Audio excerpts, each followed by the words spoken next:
Today my speech is about the Jalsas that took place in December last year, and I'll be giving a view on my trip and how I thought the Jalsas went. In Islam, one of our greatest powers and perhaps one of our greatest weaknesses is brotherhood. The Muslim Brotherhood, or the Ummah as it is commonly known, can bring us together just because we share the same religion.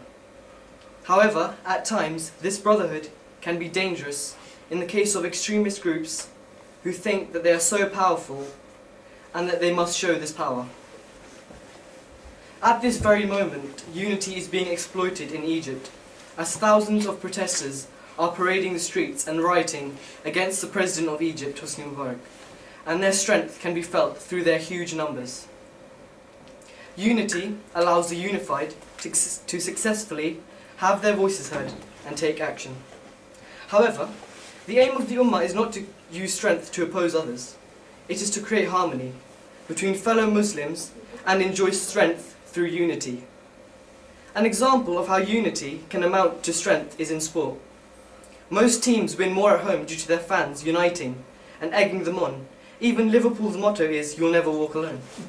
One of the best sports teams is Manchester United, which puts emphasis on the importance of being united. We live in the United Kingdom, and the major power in the world is called the United States, so unity surely does bring strength. This unity can get people through testing times, and make successes more enjoyable. I have experienced this unity here in Wembley, and also in the Jalsas in Pakistan. In the Christmas holidays, while most of you are probably enjoying the snow, me and my family were in Pakistan. During our visit over the Christmas holidays, we attended the Jalsa Salana in Lahore. For those of you that do not know, the Jalsa Salana is the annual gathering of our Jammat in Lahore. It always takes place near the end of December and lasts for 5 days. During the Jalsa, there are dozens of speeches by people from both the Pakistan Jammat and our Lahore and the Jamats of other countries. Many people come to Lahore or Dar es Salaam, which is the area of Lahore where our Lahore Jammat is situated, and during this time Dar es Salaam is very lively.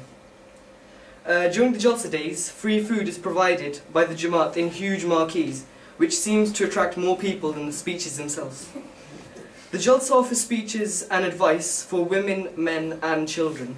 The first day of the Jalsa was designated specifically for the women, and on the penultimate day of the Jalsa there was a children's session which all the children delivered speeches, and prizes were awarded to the best young speakers. Fazan also delivered a speech, but he didn't win any awards, not surprisingly. Though the children's speeches were great to listen to, but it was once again Hazrat Amir's speech that really stuck in my mind. He always delivers speeches that are practical and apply to the mass of people. His speech talked about the importance of namaz, and that we shouldn't miss namaz, whether your favourite TV program is on or whether it's too cold to get out of bed. Namaz was one aspect of the Jalsa that I really enjoyed, because there were just so many people who I knew praying alongside me, and in those 5 moments of the day, the unity of our Jamaat really could be felt. During the Jalsa, we met many people, including Habiba Baji, who was giving her salam to everyone in the UK Jamaat. Many people who came to the UK convention in 2009 were also present at the Jalsa. I've been to the Jalsas a few times before, but there was a distinct change that I noticed this time.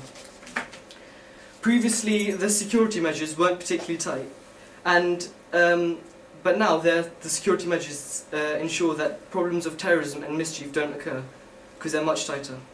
The differences I noticed included people with guns on the roofs of buildings who looked out for suspect behaviour, and the entrances have been reduced to 1, with extra security guards patrolling the perimeters.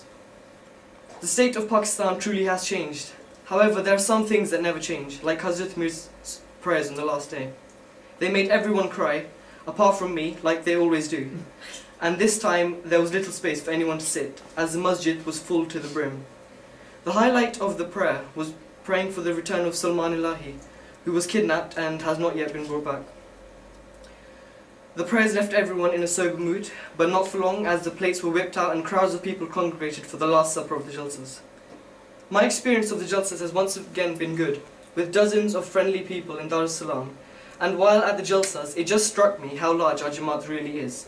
with Jammat in Pakistan, England, Holland, Australia, America and the Fiji Islands, also many other places, the sun never seems to set on our Jammat, and inshallah it never will. Thank